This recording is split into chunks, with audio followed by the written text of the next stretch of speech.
జరుగుతున్న యుద్ధం రష్యాను ఆర్థికంగా దెబ్బతీస్తోంది. ఇటీవల రష్యా యుక్రెయిన్ మధ్య డ్రోన్ల దాడులు తీవ్రమయ్యాయి. యుక్రెయిన్ రష్యా చమురు సంస్థలను టార్గెట్ గా చేసుకుని దాడులు చేస్తోంది. దీంతో ప్రస్తుతం రష్యాలో చమురు కొరత ఏర్పడింది. ఈ నేపథ్యంలోనే క్రెమ్లిన్ కీలక నిర్ణయం తీసుకుంది. ఈ ఏడాది చివరి వరకు అన్ని రకాల చమురు ఎగుమతులను నిలిపివేయాలని ఆదేశించింది.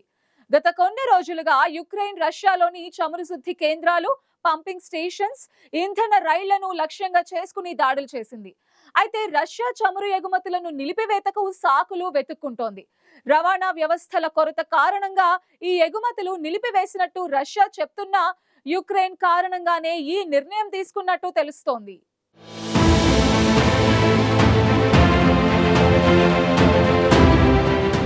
ప్రపంచంలోనే రష్యా ప్రధాన చమురు ఎగుమతిదారుగా ఉంది. 2022లో రష్యా ఉక్రెయిన్ యుద్ధం ప్రారంభమయ్యాక పశ్చిమ దేశాలు ఆంక్షలు విధించాయి.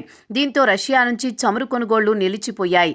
ఈ నేపథ్యంలోనే రష్యా చమురును డిస్కౌంట్లో విక్రయిస్తోంది. తక్కువ ధరకే చమురు లభిస్తుండటంతో చైనా, భారత్ వంటి దేశాలు అధిక స్థాయిలో చమురును కొనుగోలు చేస్తున్నాయి.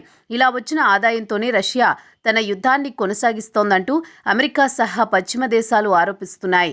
గత కొద్ది రోజులుగా ఉక్రెయిన్ ఈ యుద్ధంలో తన వ్యూహాన్ని మార్చింది. రష్యా ఇంధన సరఫరా వ్యవస్థలను లక్ష్యంగా చేసుకుని డ్రోన్ దాడులు తీవ్రతరం చేసింది. ఈ దాడులు రష్యా రిఫైనరీలు, పంపింగ్ స్టేషన్లు, ఇంధన రైళ్లపై జరుగుతున్నాయి.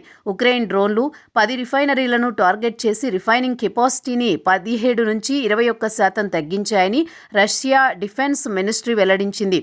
ఈ దాడులు రష్యా యుద్ధ ఆర్థిక వ్యవస్థను దెబ్బతీస్తున్నాయి. రిఫైనరీ తగ్గిపోవడంతో ఎగుమతులపై తీవ్ర ప్రభావం పడుతోంది. అంతేకాక ఇటీవలి కాలంలో ఉక్రెయిన్ దాడుల కారణంగా రష్యా చమురు ధరలను పెంచాల్సి వస్తోంది.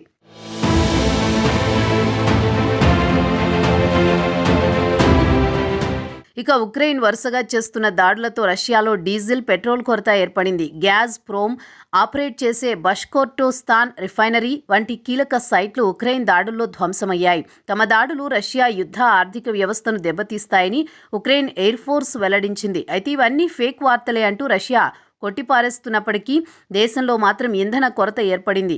అయితే రష్యా మార్చి 1 నుంచి గ్యాసోలిన్ ఎగుమతిపై నిషేధం విధించింది. అయితే జూలైలో ఈ బ్యాన్ విస్తరించగా తాజాగా ఈ ఏడాది చివరి వరకు పూర్తి స్థాయిలో ఎగుమతులపై నిషేధం వర్తిస్తుందని Russia deputy PM Alexander Novak స్పష్టం చేశారు. ఇక డీజిల్ ఎగుమతులపైన పాక్షిక ఆంక్షలు విధించారు. దేశంలో రవాణా వ్యవస్థల డ్యామేజ్తో పాటు దేశీయంగా ఏర్పడిన డీజిల్ కొరతను తీర్చడానికి నిర్ణయం తీసుకున్నట్లు రష్యా చెబుతోంది. రష్యాలోని గ్యాస్ ప్రోమ్, లుకాయిల్, రోస్నెఫ్ట్ వంటి కంపెనీలు రిజర్వ్ కెపాసిటీ యాక్టివేట్ చేస్తూ మెయింటెనెన్స్ డిలే చేస్తున్నాయి. ఇప్పటికే క్రిమియాలో సగం పెట్రోల్ పంపులు మూతపడ్డాయి. చాలా ప్రాంతాల్లో ఇంధనాన్ని రేషన్ పద్ధతిలో సరఫరా చేస్తున్నారు.